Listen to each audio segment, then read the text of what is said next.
Okay, so here we are. Hi and welcome. My name is Sean Barnes. I'm the gallery coordinator at the Leonor R. Fuller Gallery. And this is the second installment of Artist Talks for the 2022 Southwest Washington Regional Juried Art Exhibition here at the Leonor R. Fuller Gallery at South Puget Sound Community College.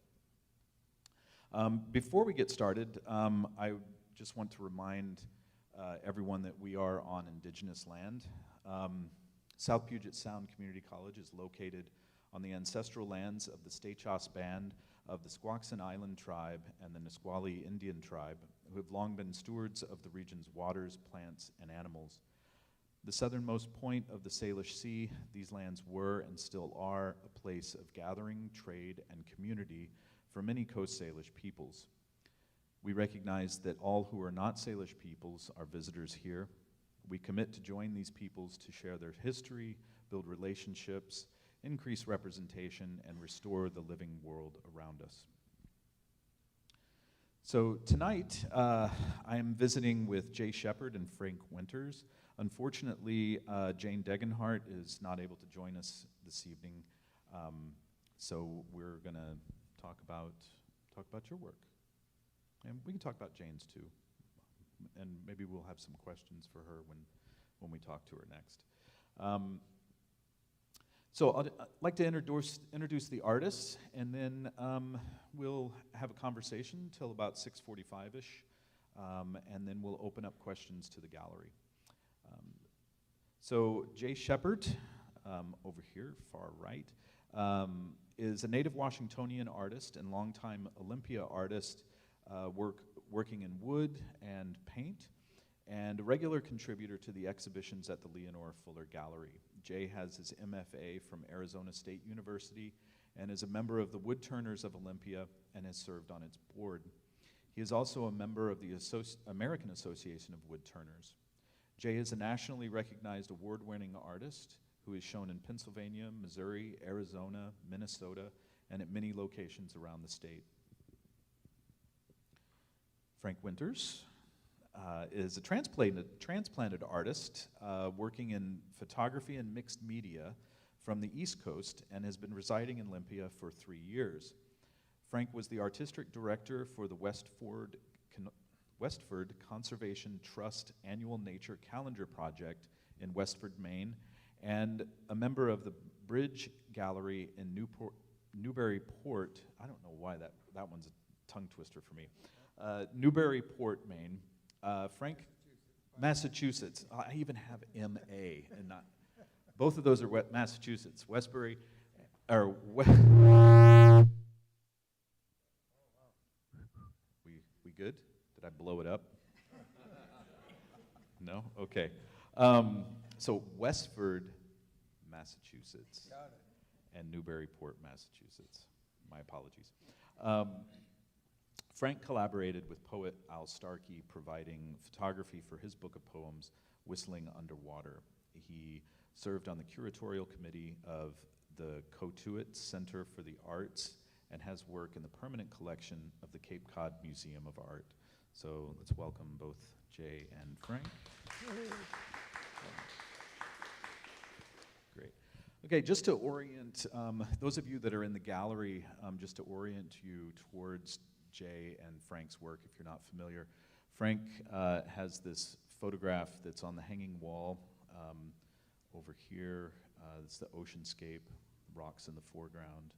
And Jay Shepard's work is in the very back on the plinths, these sculptural wood pieces that have a vignette arched window into kind of a surrealistic landscape. Those of you who are watching online can look at their work on our website as we talk. You guys ready to go? Okay. All right. So I always start off with questions just for both of you or all of the artists, and I'm just going to dive right into the first question about landscapes. Why landscapes? Right? Why landscapes instead of cityscapes or portraiture or that sort of thing? So you guys can decide who goes first. Okay, for these particular pieces, Um, well, it goes back a ways. About 40 years ago, I had this idea of doing these arch pieces, and I did little drawings, graphite drawings to put them in, and I didn't have the skills, the tools, the experience in woodworking that I have now to make those, so they were rather primitive. So ideas rattle around my head for a long time, and I keep them.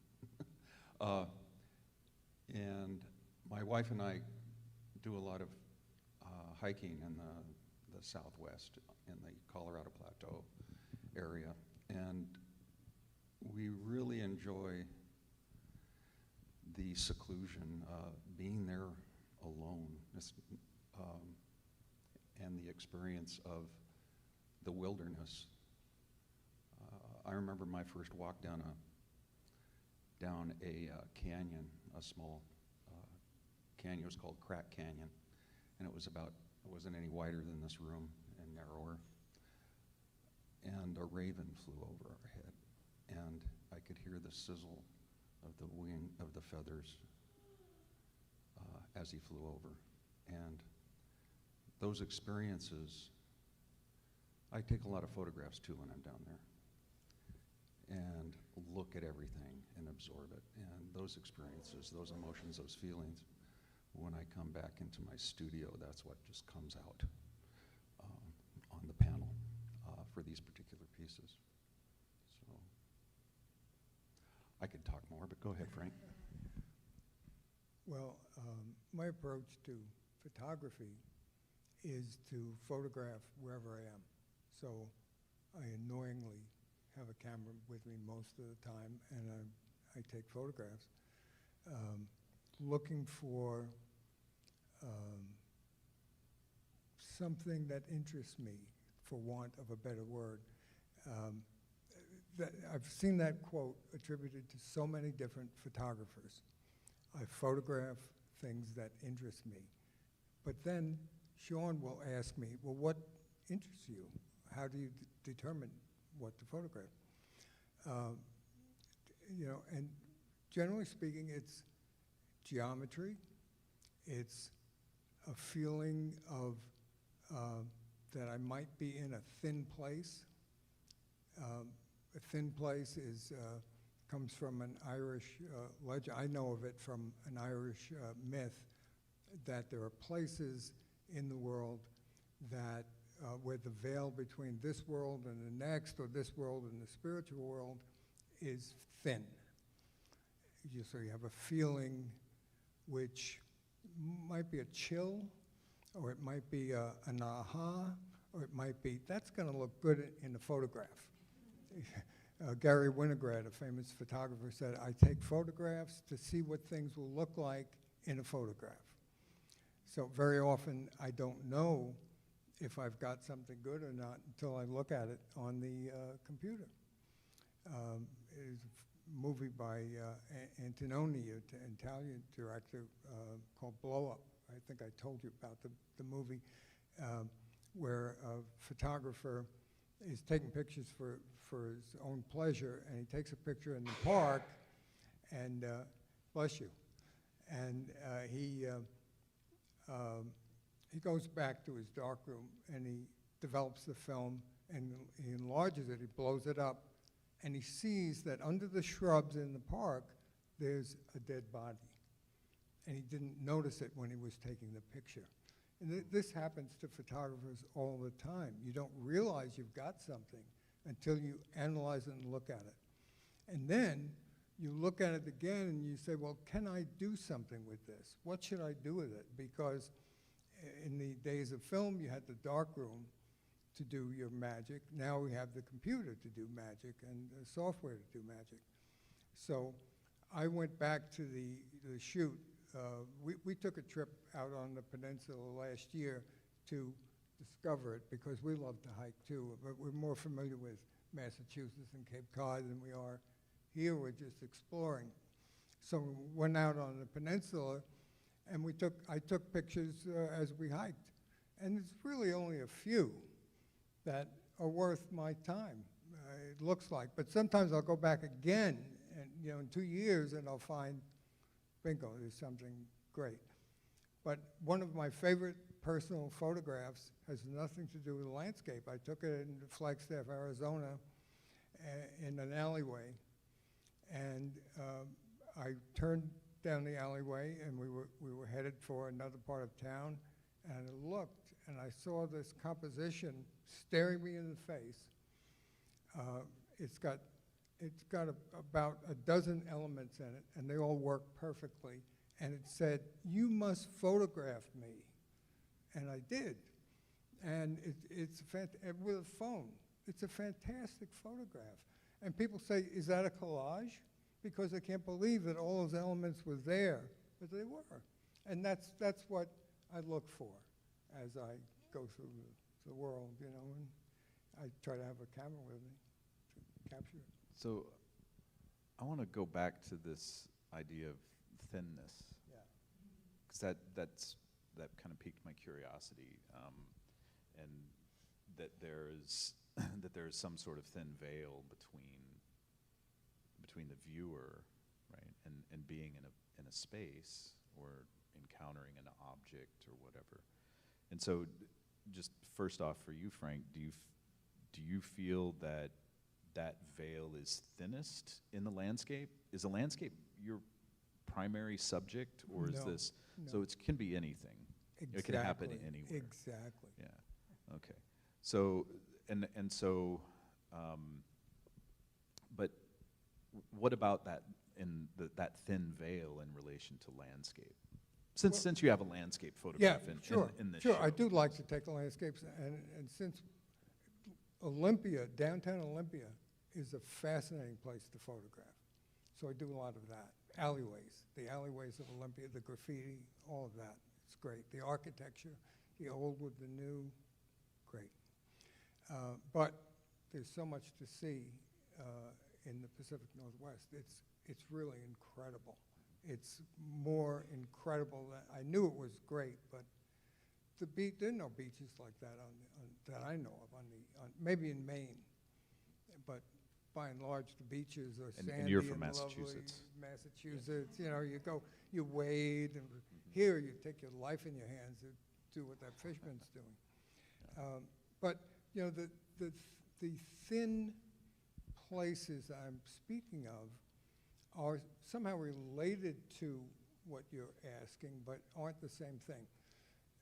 In the Irish, and I think some other peoples, believe that there are places, maybe in the woods, where it's like being in a cathedral, because you feel like you're close to a spiritual world.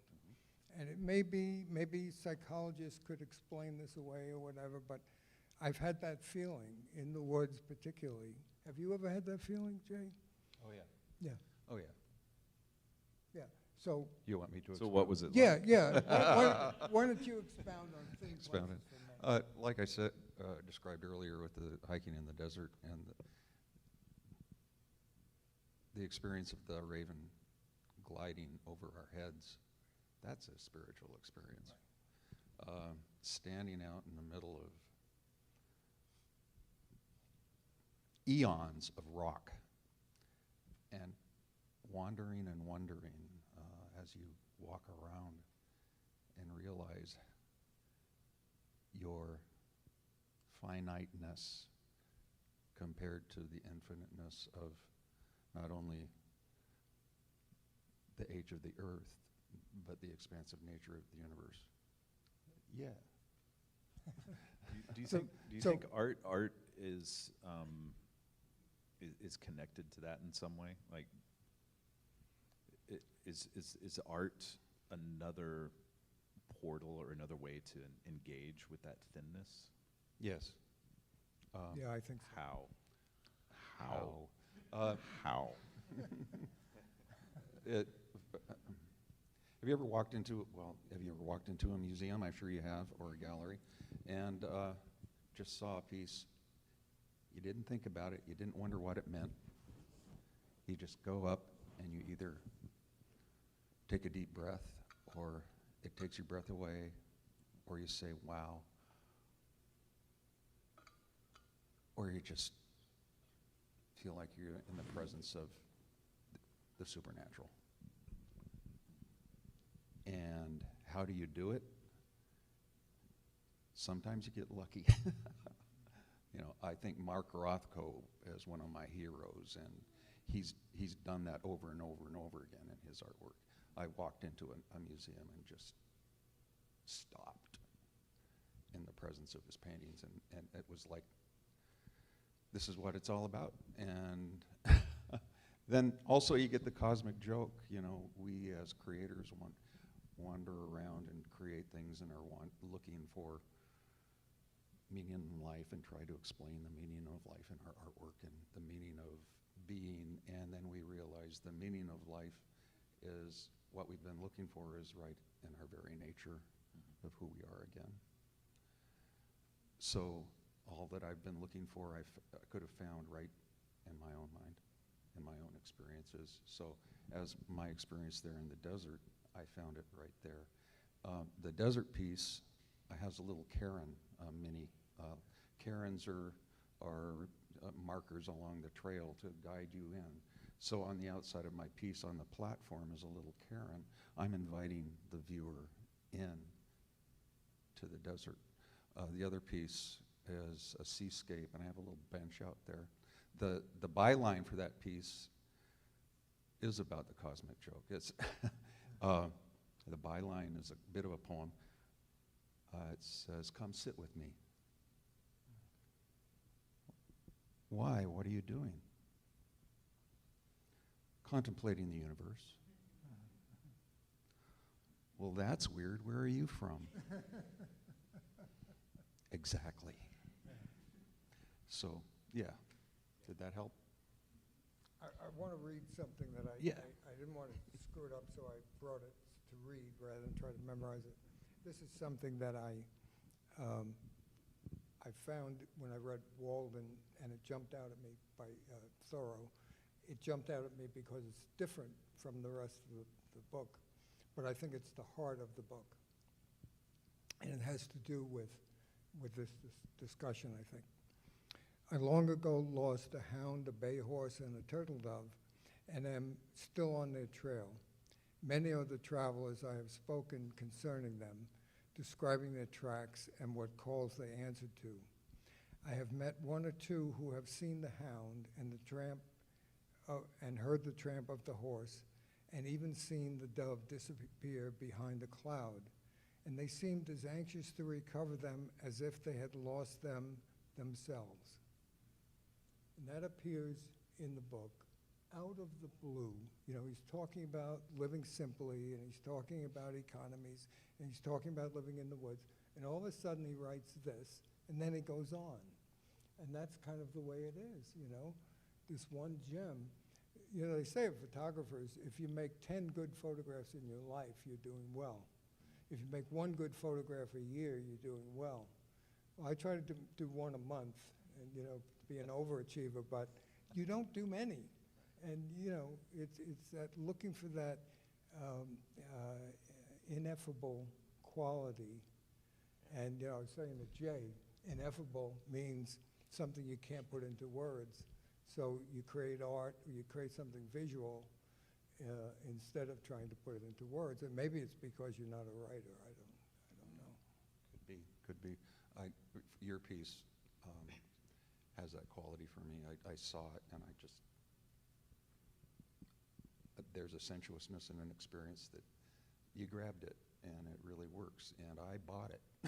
I know. It's really odd to be sitting up here He with the guy literally who paid bought for my that piece. piece. So it's really, thank you very much. That made my month. That was great. And Jay came over and congratulated me at the opening. And then he said, "Oh, it's a great piece. Congratulations." I said, "Thank you." He said, "And I bought it." So I think I appreciate where this is all going, just from this first initial question and the idea of thinness, and where does that happen, right? And if it's happening in the landscape, and I appreciate that Walden quote, because Thoreau was a nonconformist, never wanted to conform to anything, but then he kind of, the cosmic joke again is ends up finding that he is a part of a whole different kind of conformity and a different kind of connection, right? But then to have these moments in certain places, some places are more conducive than others, but I also understand that any space, a city space, through someone's eyes, or even just through material alone, we can find that thinness, right? And we can find those spaces that somehow just take us into a tangential expression. They can't be, you can't write it clearly enough, right? And so that, you know, we resort to poetics, or even just a description sometimes can take us there, but then it still doesn't get enough. It's still not enough, right? And it's like, why use a metaphor? Why not just speak directly to the truth? Because sometimes just that doesn't get it, doesn't capture it. But I think there's something else that's kind of in this conversation that keeps coming up, and that's the viewer, right? So those of us that are outside of that experience that the artist offers to us to gaze into, and to look and essentially to find like our seat in a work. And so I was wondering about that with both of your pieces. And this is a question that's kind of at the bottom of the list that I gave you all, but and this is kind of a long question, but let's see, well, there's two parts to this question. So one of them was, so each of your work explores notions of landscape in unique ways, right? And landscape and visual art, as opposed to landscaping, like going out and gardening and manipulating things, often omits a space surrounding that captured area, or the rendered landscape, either painted or photographed, right? There's something in the periphery that's being left out. So I was wondering if you could talk about your relationship to nature and the landscape that's beyond or outside the frame, right? So like Jay, there's a certain amount of humor in your work, right? And so there is this, you know, and you guys have already talked about like your relationship to an experience, like with the Raven, right? And then finding this thinness. So we've got that, but then also a playfulness or being a witness to something, which the photographer is that witness, especially with street photography. There's a certain type of witness that happens there, thinking about the voyeur. But if you guys could just talk about that in terms of like how you're representing your relationship to the natural world, through either through your material or through humor or as a witness or something. Go for it. All right, please. And one way, I guess, for just to guide you through my thinking is like, in that moment, right? You pick up the machine. Yeah. Yeah. Well, in that moment, I knew I had a good shot. I knew the composition was good. And, you know, it's classic. There are leading lines, there are multiple leading lines, there's texture, there's beautiful light, and there's that fisherman who, without the fisherman, the photograph loses a great deal. So yeah, it was good. But you mentioned how do you pick? I mean, this is just a little speck of what was there on the beach, a little speck of what the Pacific Northwest offers, a little speck of the universe. Just a little speck. What's the relationship between this speck and what's outside? And I try to not have my photographs closed off to the rest of the world. And that's one of the reasons why I do the quirky thing I do, which is to mount my photographs on painter's panel and varnish them so I can do without glass, because glass gets in the way. Talking about the viewer and the art and the veil, or the, I want to make the veil as thin as possible. I want people to see the artwork, see the lighting in the artwork, not the lighting as it's reflected off a piece of glass. And it took me a while to discover the materials I use to get this effect. And sometimes it's a pain in the neck. I have to talk to you about Yes adhesive.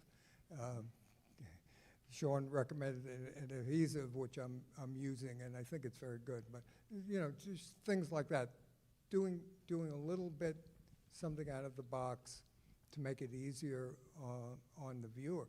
And I hope somebody looking at this does wonder about what's down the beach. Some people will and some people won't. I think it's as simple as that. Now, your work invites the viewer in brilliantly. Well, thank you. Thank you. It's interesting. I've done a lot of big abstract paintings. I do a lot of wood turning. I do a whole bunch of stuff. And I hate to use this word, but inspiration comes to me. The ideas come to me, and I just go out to the shop and, well, I'm going to say something here. A fellow wood turner came up to me one day and said, "Jay, where do you get the ideas that you come up with for these pieces?" And I said, "Well, I take a look at the wood and I say, what do you want to be?" And he looked at me and said, "So the wood talks to you?"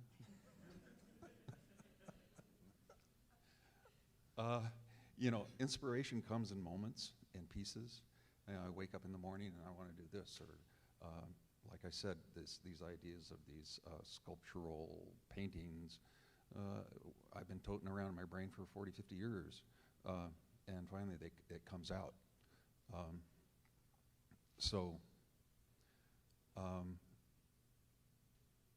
These pieces with the landscape, yes, I've omitted a lot.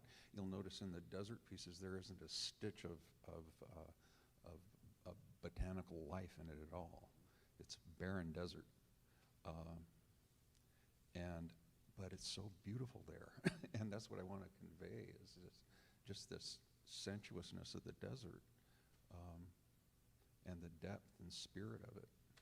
And just come on in and take a look, have fun with me. Another piece of it too is there's a past influence back in the 70s and 80s of West Coast funk art, and they're profoundly funny. There was a fellow, William T. Wiley, he did a painting called Wisdom Bridge, and he spelled it W-I-Z-D-U-M-B, Bridge. And it was, you look at this thing and it's profound, and then you just laugh.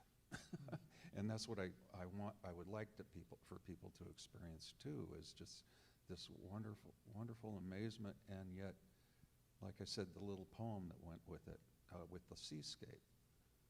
I thought that was pretty funny.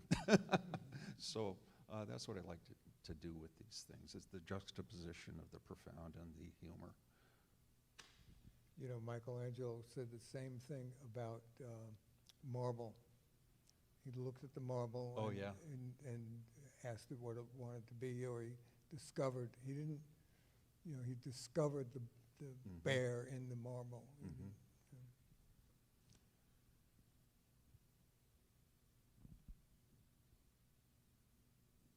Let's see. I have an extension of this. Well, let me, while you're doing that. Yeah, do it. So you mentioned Al Starkey, good friend of mine, the and poet. a poet, and a Jungian psychologist as well, which gives his poetry an interesting twist. In fact, he came up today in an email, which I won't go into, but he gave me a book, Rilke's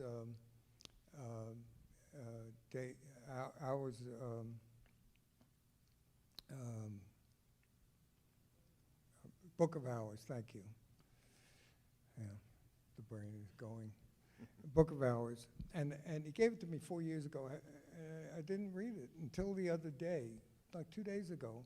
I walked into my office, I picked it up, and I brought it into the bedroom, and I started reading it. I don't know exactly why, but it's so freaking brilliant, and it's so good for photographers who are trying to articulate what the heck it is they do. So one of the poems in the Book of Hours is a new translation, by the way, with a brilliant introduction. 2 translators worked on it, 2 women, and brilliant introductions to the book. I know that nothing has ever been real without my beholding it. All becoming has needed me. My looking ripens things, and they come toward me to meet me and be met. Isn't that incredible? That is an incredible poem. And he believed that about God as well. He believed that man created God so that he could create man, or something like that. It's very complicated. His poetry is simple like this, and yet leaves you thinking for days. So it's great. But this was, I thank Al 4 years ago, and I thank whatever it is that made me walk down the hall, because I'll treasure this now. And the rest, many of the other poems are fantastic. Yeah, and it points to this idea of what we omit and what we put into an image or a sculpture and put into a piece of art, and what we call into existence to stand for something, or to be a stand-in for something, or to represent things. I would also argue with Rilke that objects are looking back at us, and they come with their own history, and they conjure us as much as we conjure them. My looking ripens things, and they come toward me to meet me and be met. So no argument. There you go. Okay, excellent. I'm going to have to revisit Rilke, I think. But no, I love that, and I think that's, that's definitely the heart of both of your work. Is a consideration of the viewer, consideration of your subject, and how it's operating. I think the textures, especially the textures in your photographs, Frank. There's a tremendous amount of contrast there, and it's a felt space. And I think the Pacific Northwest, there are a lot of textures here, but to be respectful of that in the image, because you can choose to soften those textures and those contours, but at the same time, there's a verisimilitude to those textures and a stark realism that informs that narrative. And so, yeah, I appreciate that. Do you have anything more to add there, Jay? Go ahead. Okay. In these chats that we have, Sean, you bring out a lot. I normally don't chat this much, so I don't know. I guess I have to say thank you. Oh, you're welcome. Yeah. I'll say the same. The opportunity to do this is phenomenal. It gets you thinking in a way that you always meant to, perhaps, but don't that often. Mm-hmm. Oh, that's good. I appreciate that. Yeah. Hang Yeah. out in my studio and create stuff and really don't talk much. So Right. I Well, really am an introvert.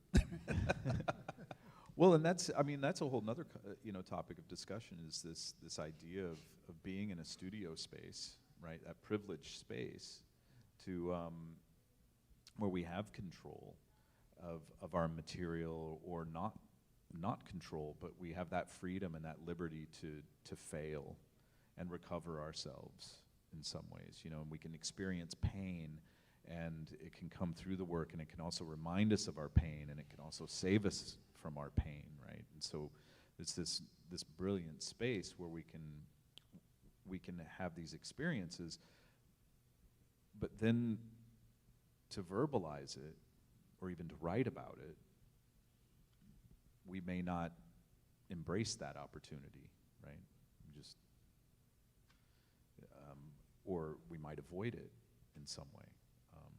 And that's what I love about these talks, because I like, you know, I have friends that are the same way, but, you know, I like to get into people's minds and find out what the hell was going on when you were doing this. And I have artist friends who work with very strange materials sometimes, and I'm always curious of what that's like. So the image I had was my brain opened up and Sean's looking down. What's happening in there? Yeah. Yeah.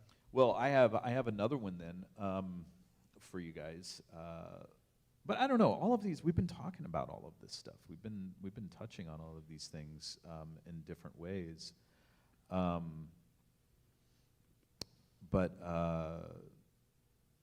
Yeah, and I think, but let's dive a little bit deeper in here then also, like, so we've already hit on this idea of the personal and the universal. You guys have these personal experiences, and then somehow they connect to these bigger ideas. And so, you know, if you guys could just talk about that, maybe how your personal life connects with these bigger ideas, or with the artwork, either through those materials or through a subject.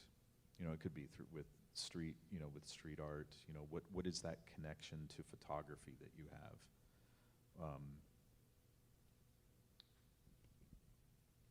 Well, or woodworking and paint. What are some of those connections? okay.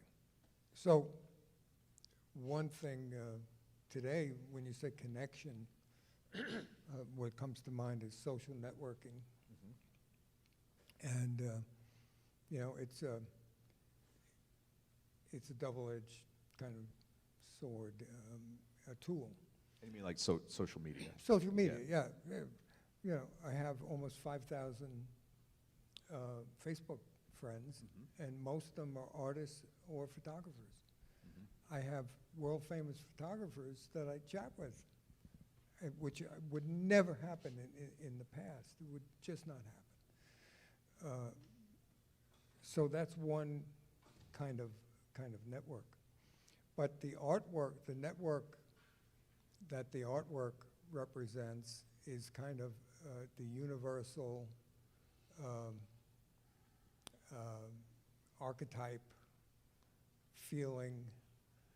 You know, if you make a work of art, whatever it is, and nobody likes it, is it any good? I mean, you know, somebody's got to like it other than you. And I've made things that nobody liked until somebody came along and said, wow, that's fantastic. And I said, you think that's fantastic? I was ready to throw it in the dustbin, you know. So, I mean, sometimes, you know, there's the imposter syndrome that artists have. I'm not good enough. I really shouldn't be trying to do this because I'm actually a fool. Yeah, I don't know what I'm doing. Yeah, I don't know what I'm doing. Yeah. Yeah. And there's all these other people who obviously know what they're doing, Right. and Right. I can't compete with that. Right. Yeah. No. Yes. So the only way to feel that. combat that is to keep making things, keep taking pictures or paintings, or keep going on hikes and finding things that you want to express. I don't think that there's anything else. What I call by the way, I call my photography thick and light photography, because I hit upon a quote by my mentor, Ralph Waldo Emerson. Is kind of a mentor to me. I've studied his essays, and you know, he speaks to me in strange ways because he's hard to read, but I like to read him from time to time. And he said in his journal, he journaled from the time he was like 14 until he was 76, almost every day.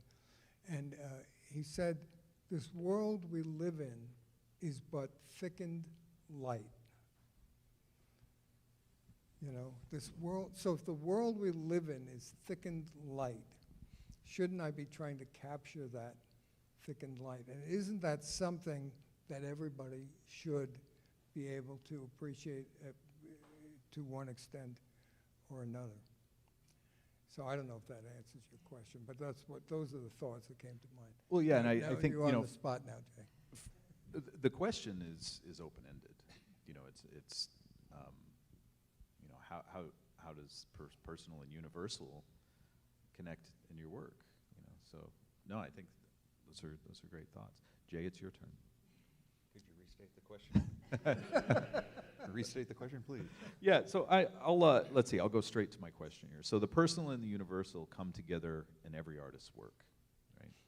There's somehow there's a personal connection that taps into universality, universal ideas or whatever. And then how do you connect these two experiences, either working from art history or culture or memory or otherwise, right? So. When Sean pre-exposed or gave us the questions ahead of time, and this was the question that had me scratching my bald head the most, because personal and universal. Yes, this is my experience of my life, and somehow I get it down on the media that I happen to be using that day, and somehow then, if I'm fortunate enough, it gets to be exposed to people in a space like this. And then you all get to experience it too, and that's gratifying. I think for me, though, it's really important to create. It's just intrinsic to create. Years ago, there was a little film called Why Man Creates, excuse me, but that's the language at the time. And the title of the film. And the title of the So film. we'll go with it. And I think Bert and Ernie were in it. And Ernie was sitting there going, and this little thing would go up above his head and come back down, and then come back down, and Bert came walking up and said, "Ernie, what are you doing?" "I'm thinking creative thoughts." And he did it again, and it came back down. "You try it, Bert." And Bert went, and a little straight line went up. But he was teaching Bert how to think creatively anyway, and showing them how to do that. I don't know why that came up in this part of the conversation, but it is deeply personal, creating things, and things I think about come out on paper or canvas or wood or whatever, and sometimes people like to look at it. I don't think it's necessary to have somebody like it. And here's something too. This is the poorest criticism that anybody can give an artist. I like that. It really doesn't tell me anything. Or I don't like that. That doesn't tell me anything either. Because let's say Goya, one of his paintings of the Spanish War, where the guy is getting shot by the firing squad. I really don't like that painting, but it's a hell of a painting. You know, the message is excruciating, and it's a really well done painting. I don't like it. I don't want it hanging in my bedroom, but it's a damn fine painting. So when you say I don't like it, that doesn't tell me anything. Tell me about what it is that you don't like. What is it that makes it make you uncomfortable? Tell me more. And I think that's the responsibility of the viewer, too, is tell me more. Tell me your experience of my experience. I guess, you know, if you're gonna say I like it or don't like it, tell me more.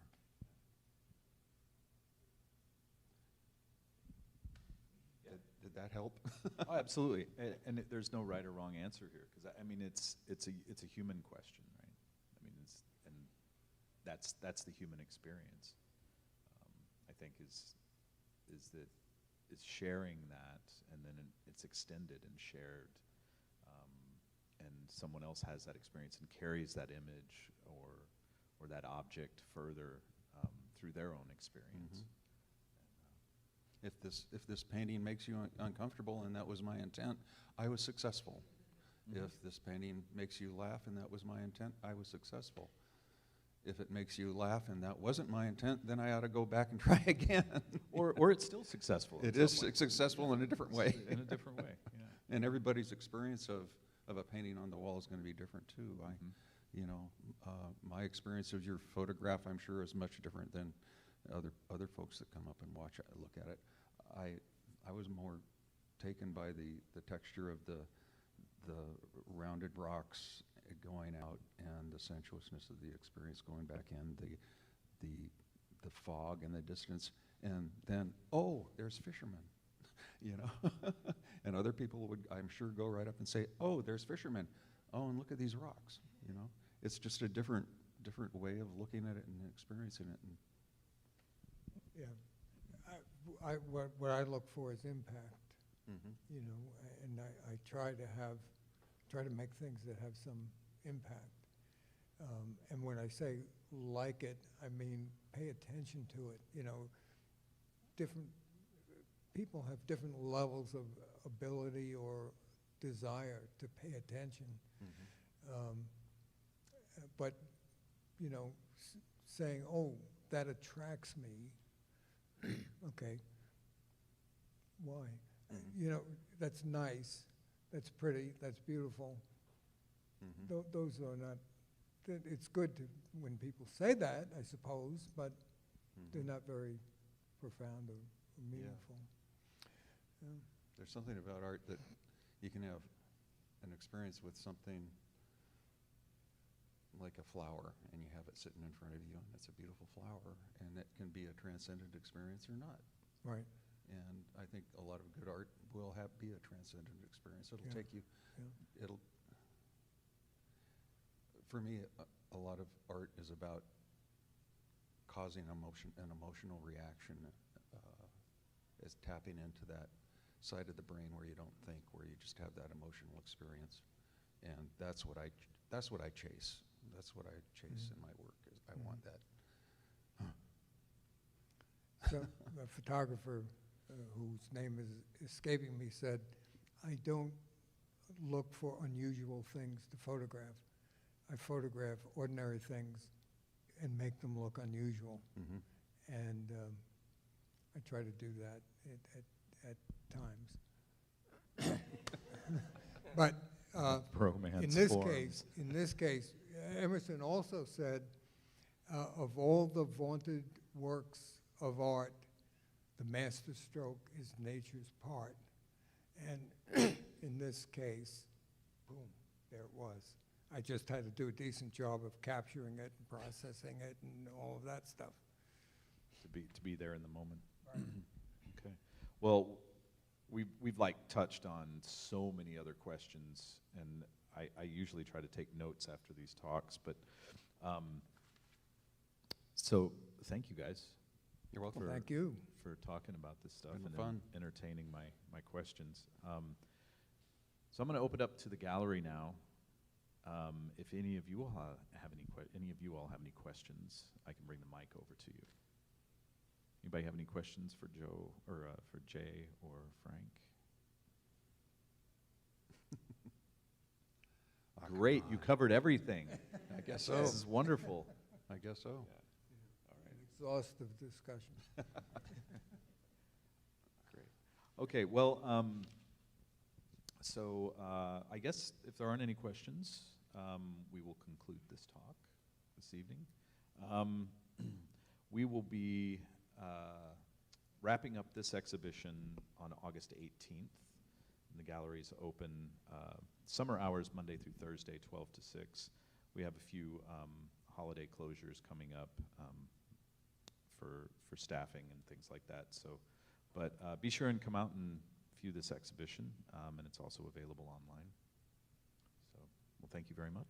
Thank you. Thank you. Thank you all.